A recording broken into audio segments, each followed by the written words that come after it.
Dito kami sa First San Andres. Para siyang viewing deck ng sunset. Uy, tita Nori, ano yan? It's a very overlooking place. Yan. Tama yung dagat doon.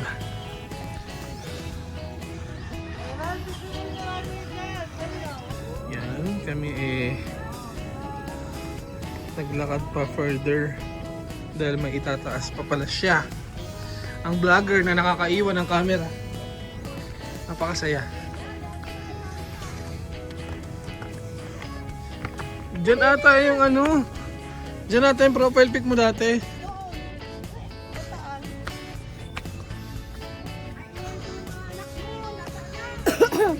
Yan, so Ayun, kita ko na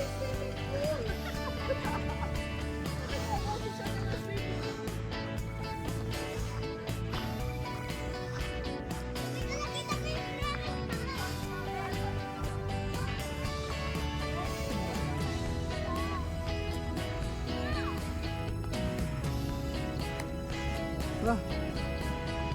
View from here.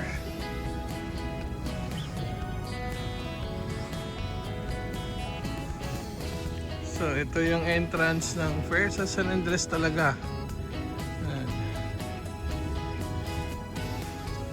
Very very vintage, antique. Ayan.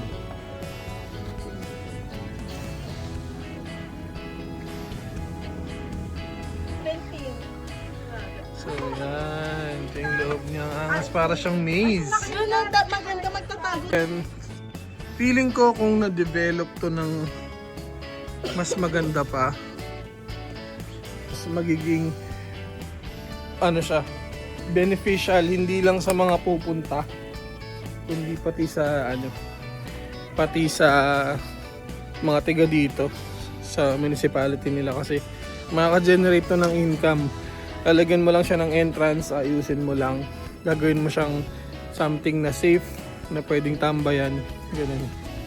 So meron pa siyang mas mataas pa, ayan, may mas viewing deck pa dun natin. So yung hagdan nga very ano, vintage style, yun.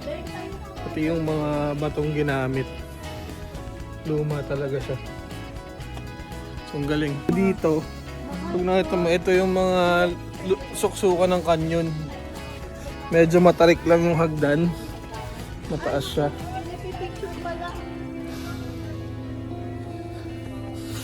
Good afternoon, boss. Mataas pala.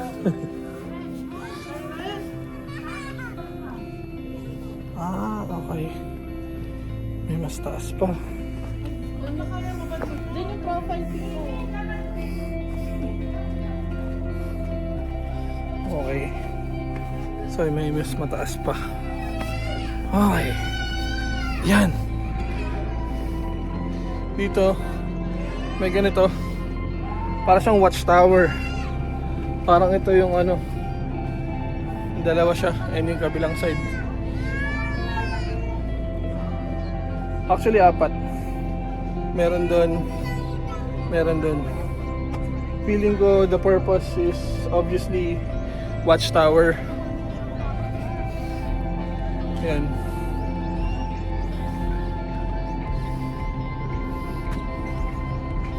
So watchtower siya. Galing. Na-preserve nila to. Good job, Romblon.